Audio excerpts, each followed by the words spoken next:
Hi everybody, welcome back. So this time we're doing some more with normal distributions. Remember, the reason you care is because this is how errors look in real life.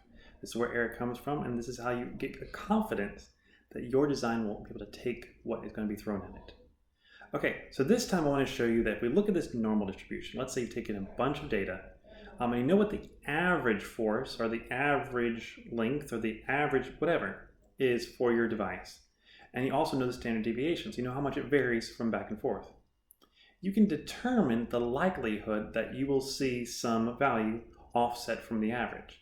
So right here, this center line, that is your average, and that's what you're most likely going to see. However, there's always a probability that it's going to go somewhere else. Like you might, just by chance, you see something huge. It'll be off here, but that's a very low chance. You see there's a 0.1% chance it's going to be out there. There's a 99.9% chance that it will be less than that value. There's a 99.9% chance it will be more than this value. So you can use these percentages to figure out, okay, where am I? Now, if you're wondering where these lines come from, these are standard deviations. So this one right here is the mean, no standard deviations. I step one standard deviation ahead, that's the second line. 2, 3, 4, all the way down here.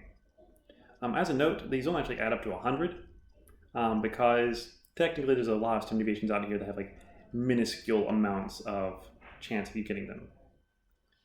But you can see that right here, within one standard deviation, either direction, you have about a 68% chance that you're going to see your results somewhere in here. This is most common. However, we don't just plan for the most common, we also plan for, if it's a bridge and you have to worry about forces, and this is the force distribution, you want to make sure that you're ready for that trucker who comes over way overloaded 0.1% of the time. If your bridge can't take that, it's going to fail. And 0.1%, okay, that might sound like tiny chance, but think about it this way. That's 1 in 1,000. 1 in 1,000. How many people go over a bridge in a day? Well, there's 1,000 cars. Then okay, yes, you might get lucky in all of them being here. Or that 1 in 1,000 might come across, it's over here. Or 1 in 10,000, 1 in a million, 1 in 100,000.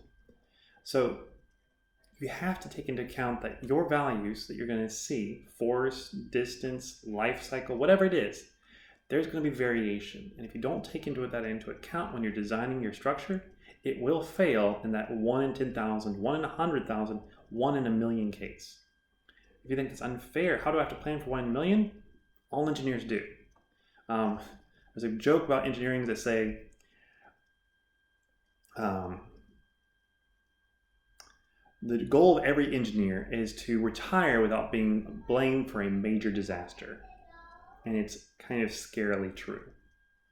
Okay, now let's look at this. Let's say we have a test bridge, and we have these forces that are measured on that test bridge. And we want to figure out, okay, what should I set as my max load? Like, you have above this, you shouldn't go. So this max load is a place where we say, okay, I want to be 97.7% sure that it will not break. So right here it's saying, how many standard deviations do you have to go above the average to get to 97.7% certainty. And so we look back up here, we see, okay, this is 50% here, okay, 84.1, and then 97.7 right here. Okay, so if I go 2 standard deviations above the average, I should be good.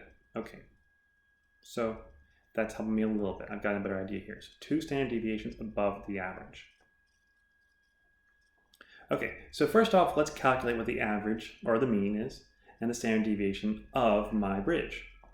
So I'm going to do equals average, and I'm going to select all my values right here.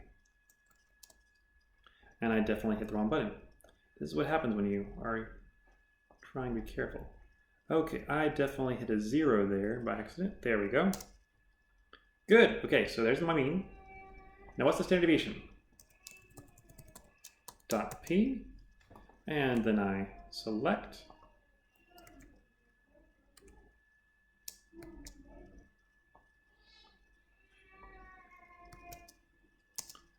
good. Okay, so here's my standard deviation. Here's my mean. And like I said, if I want to be 97.7% certain that it will never fail, I should be saying that my max load for this is 2 standard deviations above the mean. Okay, that's what I should design my bridge for. That it can take 2 standard deviations above the mean. So equals this plus this times 2. So 10,009 pounds. If I build a bridge that can take 10,009 pounds, then based on this, it should pass. Like when 97.7% certain, that seems good, but also kind of scary. Like, I don't know. Do you want to get in a plane if there's a 97.7% chance that it's going to fly well? I wouldn't. So in real life, we have much, much stricter safety requirements. It's not 99.9% certain. It's not 99.99% certain. It is like 0.99999. It's just to a point where it's going to be 100. They're making certain that no matter what they see, as long as this is the average force they're getting, and there's no like crazy change in standard deviation, that it will always pass.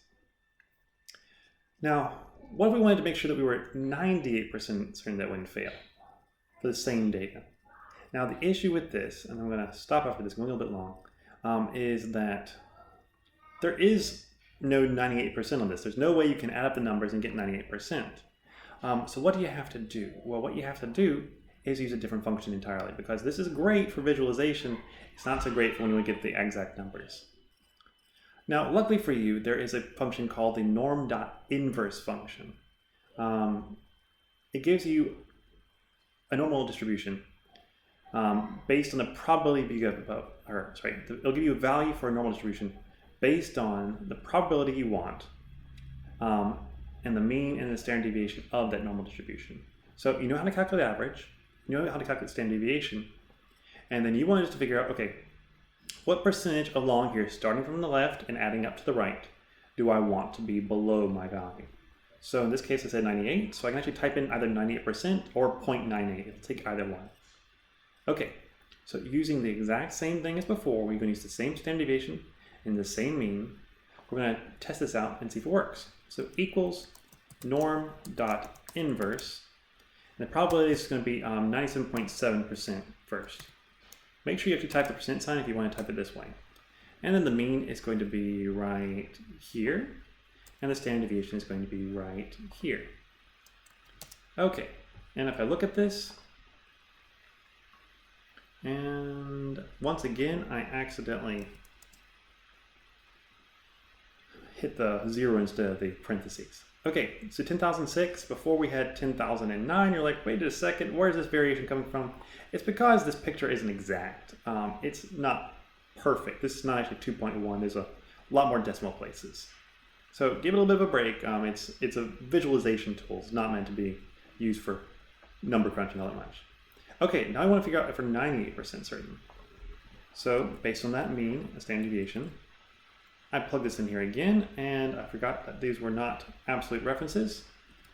So let's try it again. Equals norm.inverse. Probability is going to be 98%. And then the mean will be up here. Standard deviation is right here. There we go. So 10,046. So that's not much more. In fact, if I wanted to be 99% certain, or I'll say 99.9. I'm not building it to be all that much stronger because, once again, there's very, very little chance once you get further and further away that you're going to reach those kinds of values. So the norm.inverse thing is extremely helpful. It's helping you more or less look at our normal distribution and say, like, okay, I want to be 99.9% certain that, my bridge can take it. So you type in 99.9, you give the average, you give the standard deviation, and you're good to go. Well, I hope this helped you. I know I've gone pretty long this time, but thank you for listening. I'll see all of you next time.